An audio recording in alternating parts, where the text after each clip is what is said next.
Well, welcome to a new episode of the Christ-centered cosmic civilization. And we might do a couple of episodes on the Talmud.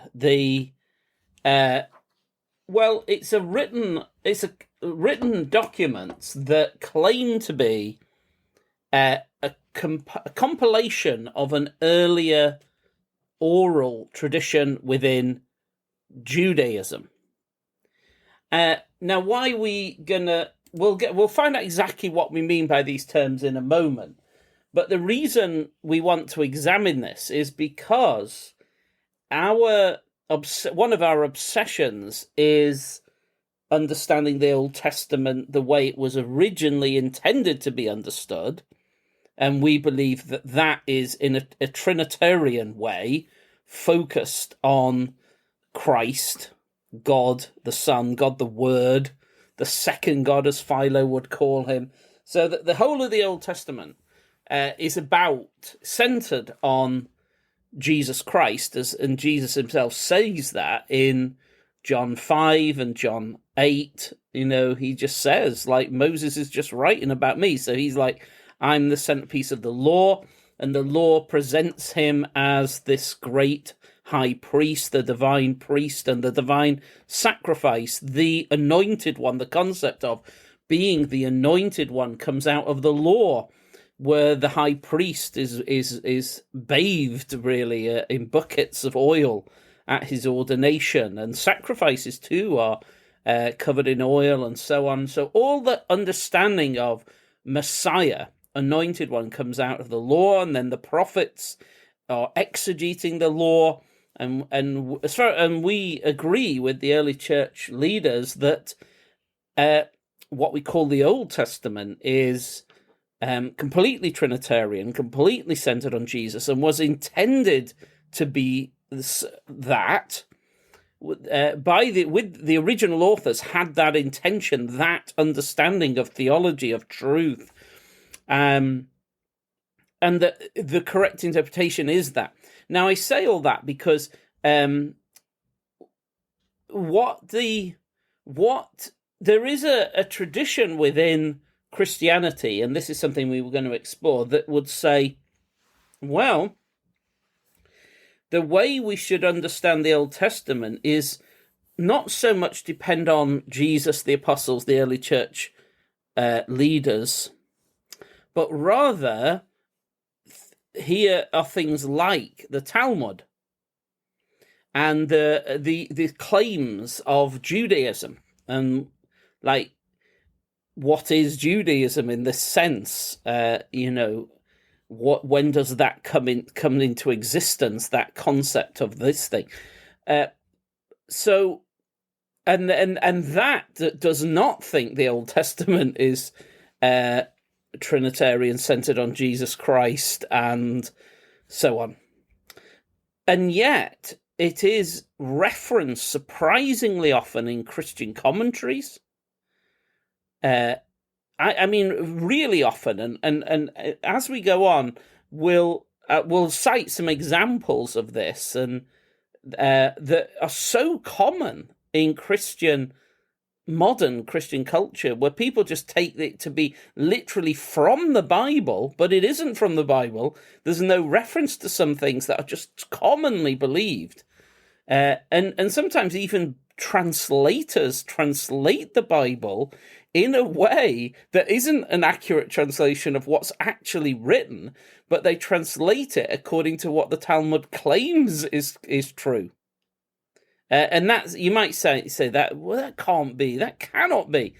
But there's a very common example. PJ, why don't you just open us up with that one on what is the ruling body of in the Gospels? Is there a ruling body of religious leaders, and what is it called?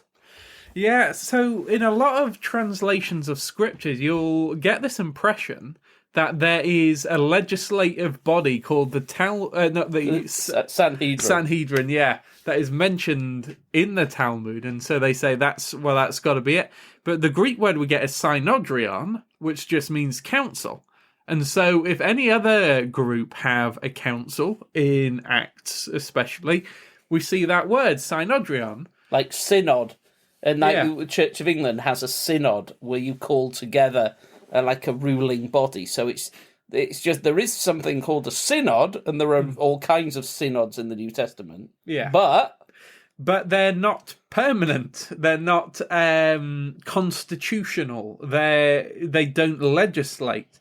So really what we see in the New Testament is that if Herod or the high priest or, whoever it might be, who's officially in charge but knows what they're about to do might be unpopular, they'll gather together a synod of popular or famous or well-respected people to help it all go down a bit better or easier.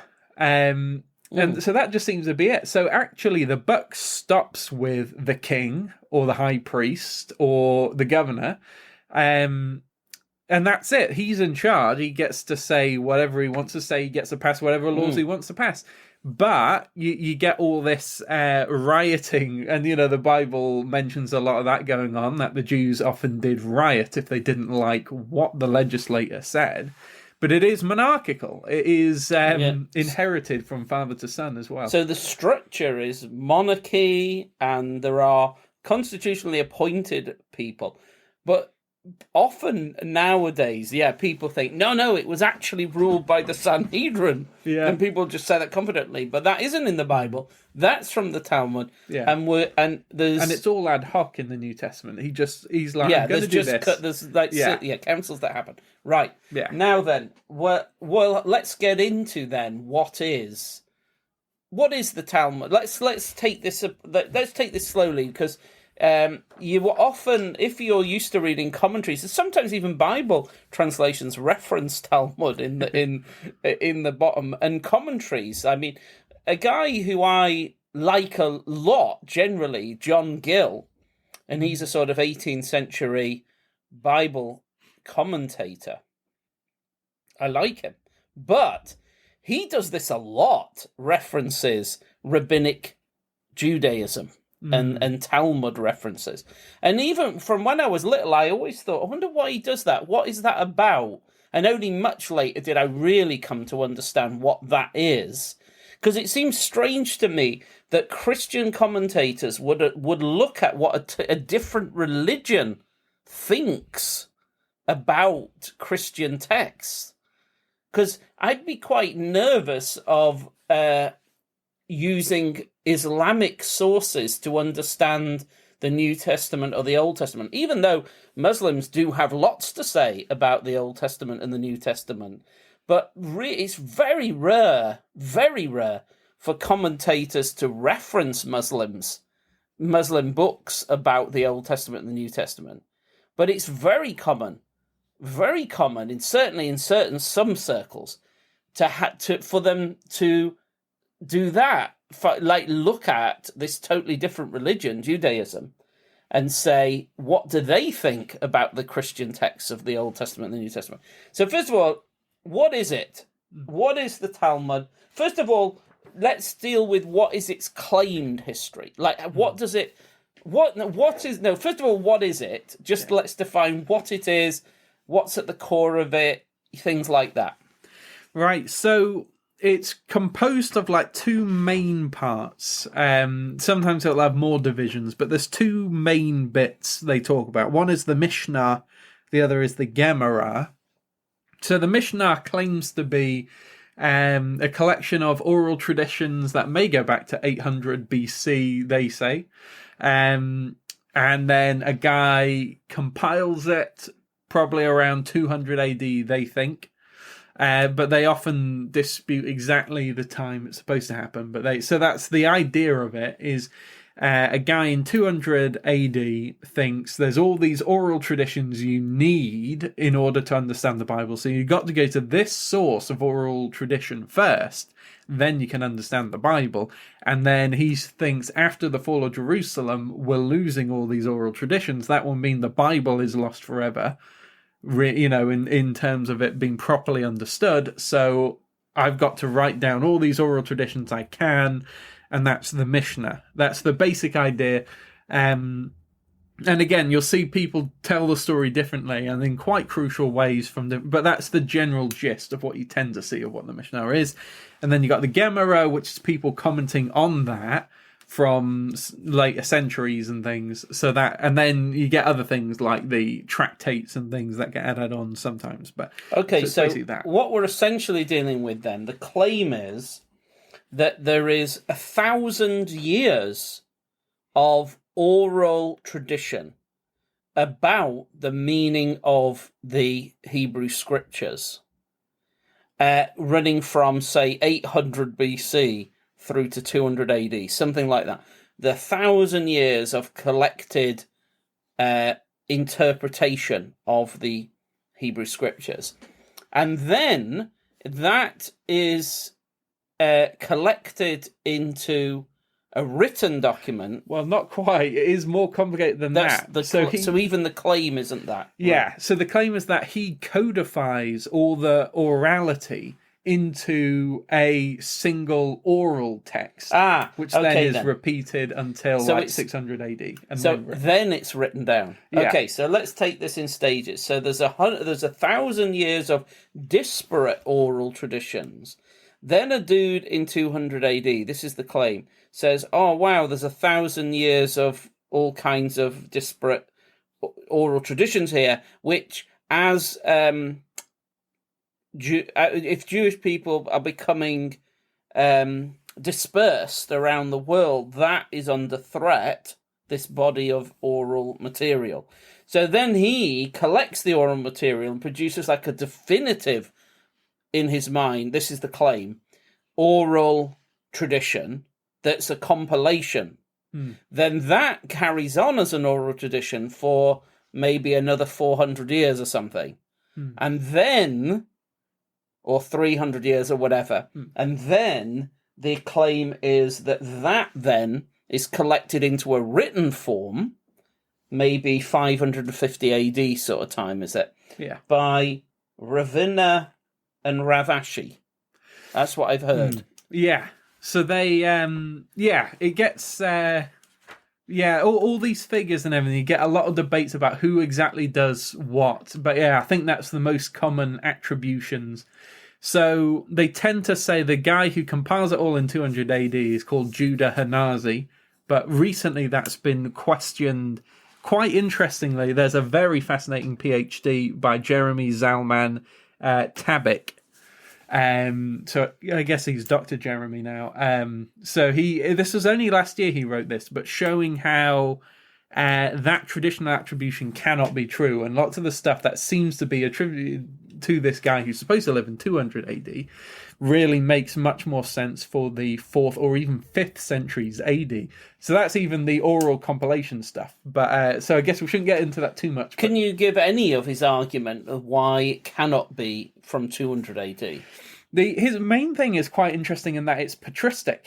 So he's Jewish, and but he's just saying, look, the patristic stuff is like this is a Christian guy writing about what's happening at the time. And also, when we look at St. Epiphanius, he was a Jew and he converted to Christianity.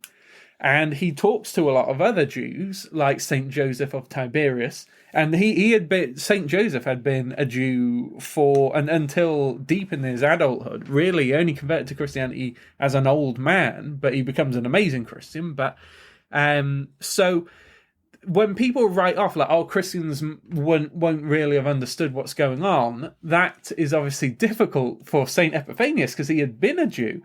So it's his own tradition. He's received it, and he admits, though, as an old man, like, oh, maybe I'm getting details wrong, because obviously you can get rusty. But on the other hand, when it comes to the basic idea of what's going on, what's the tradition of education, who's who sort of thing, basically it will be very difficult for him to get that wrong. And why is that relevant to the dating, though? So, right, yeah. So Epiphanius and St. Jerome, he's got a similar story. He befriends lots of Jews who convert to Christianity. So he's a similar useful source. When you follow patristics like them, you see that the Jews have no centralized rabbinate, they have no Sanhedrin, they have nothing like that, they have no centralized authority for teaching or for legislating or anything. And the Talmud seems to suggest, or the Mishnah seems to suggest they would. But then Epiphanius and Jerome refer to patriarchs, who then have apostles they send out to the diaspora and things. So if you have nothing like that until at least the time of Origen, he refers to someone who's called a patriarch, but he doesn't seem to have that much authority, really. A guy called Julius. So, you've got that guy, but then when you get to Epiphanius and Jerome, you do. So then he's saying, really, when we look at this guy who's supposed to compile the Mishnah or like give it its final redaction or something, he needs this sort of authority, he needs the centrality of Jewish hierarchy and everything that external sources say is not present. Yeah. So in order for there to have been the single guy who could gather disparate oral... Because when you first explained to me about the gathering together of the disparate oral traditions into a single definitive tradition, my first thought was, what an extraordinary amount of authority that guy must have had to be able to pull that off and say, listen, I know you guys, even if you accept the story of 1,000 years of different oral traditions milling around, and this guy can step into that and go, okay, everybody, here, your individual ones need to be replaced by this compilation. You'd have to have absolutely extraordinary authority, or either structural authority or personal authority or something to pull that off and impose that on a very large geographical area. So what he's saying then, this guy's PhD, one of his points is to say, when we look at, because the early church fathers reference Judaism and what's going on with rabbis and things, and they're saying, there isn't any centralized structure. There's nothing like a Sanhedrin. There isn't anyone with that level of authority. And just their description of the situation is such that it's very hard to imagine this scenario of a guy doing what they claim that did happen. So, okay then. So that's why it's not totally clear. Okay, but the claimed history is 200 AD-ish, gathered. This guy gathers it and then has a kind of definitive oral history. Then at 550, that's possibly collected together, is it? Yeah, in written form, they start to, partly because Gnostics start criticizing anything that, any religion that is based on orality, because they just say, well, you can just start making things up, and they've got a point. So they pressure Zoroastrianism into writing down its oral text into the Avestas and their sacred documents. And so there seems to be a lot of reason to assume that same line of attack they were doing was what prompted Judaism to do that. So yeah, around 550, that's when we really get the Avestas being written down. So that's the Zoroastrian test. Yeah. So what you're getting then in the 6th century is a movement across Persian Empire and then into the west of that as well, of religious traditions becoming textual. Becoming textual, and the Gnostics are partly responsible for that, Manichaeists and so on. Zoroastrians do that, and therefore that same cultural moment impacts Judaism. Yeah. And Judaism then says, right, let's solidify this into a textual form. Right.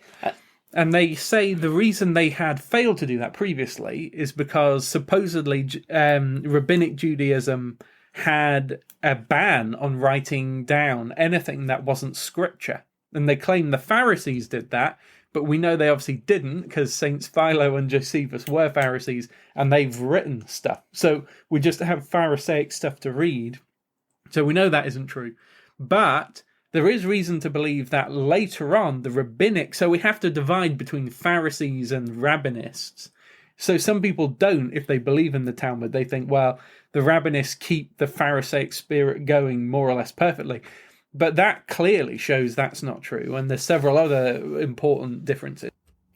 And there's an interesting argument that it is authentic, that ban on writing, because they say, look at how it describes the Septuagint, and it's so clearly not what the Septuagint actually says. So hilariously false. They cannot have had access to written text, or else someone would have corrected what's just a blatantly ridiculous claim.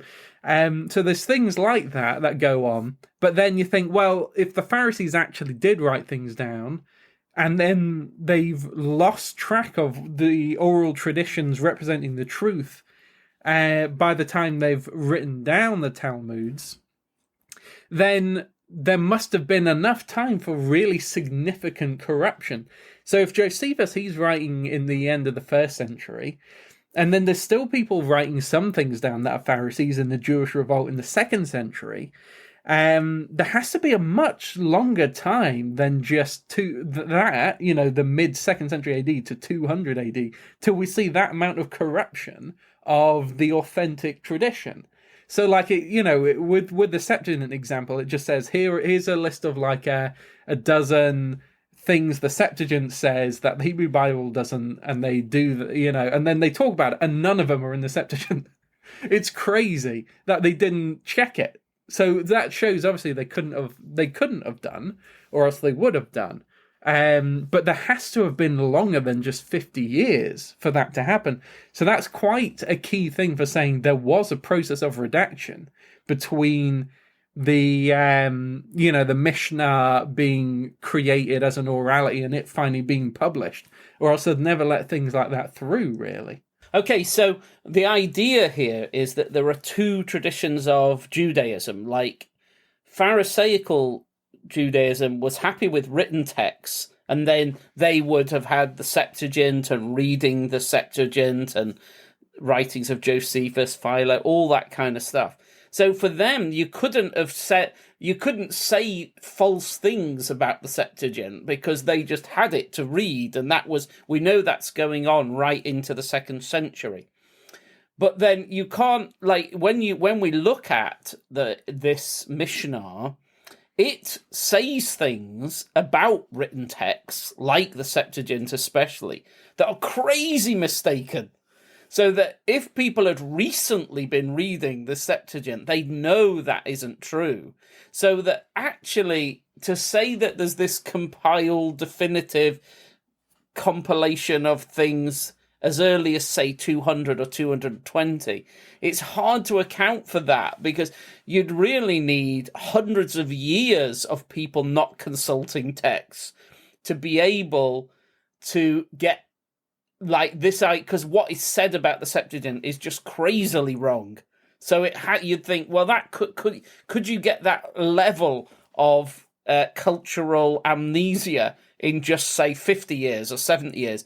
But you might get it in 200 or 300 years, like crazy myths being said about the Septuagint. So that what you're showing us there is that this idea, so there is like this oral tradition, and that rabbinical Judaism does ban these written text thing, but that it all gets locked down in, say, 200 AD or 220 AD. That is not, it's not just only you saying it, this guy with his PhD. Okay, but then the idea is that maybe in the 6th century it is actually written down because now there's a different cultural moment, and that lots of religious traditions are saying, let's commit our stuff to written form. That is happening. And then, and we're still just trying to define what it is that we're dealing with. And then once it's in a written form, and then there are two traditions of written form, so we'll come to that. But I just wanted to get a clarity that when you've got this written form, what happens then for, say, the next 1,000 years is Gemara. where you've got people adding explanatory notes to the written Mishnah. So the Mishnah gets written down. Their claim is that's, say, 6th century. And then there's this other thing, which is people adding additional explanatory interpretive notes to that. And then that stuff becomes part of this whole Talmud. Is that correct? Yeah, so they usually have the Gemara lasting maybe 100 or 300 years, but there is a redactional process of that seemed to go much later. So like when Maimonides quotes from the Talmud, there's one time where he says one of these in the Mishnah, it's supposed to say, we agree with the Greeks when it comes to science, and then that isn't in the Mishnah as we have it. So that got edited out at some point to try, probably someone trying to get rid of the idea that there's any sort of Greek syncretism of philosophy or anything before Maimonides, really. So the point then is, it's not that there's like an indefinite amount of interpretive like footnotes added. That period only lasts maybe 150 to 300 years.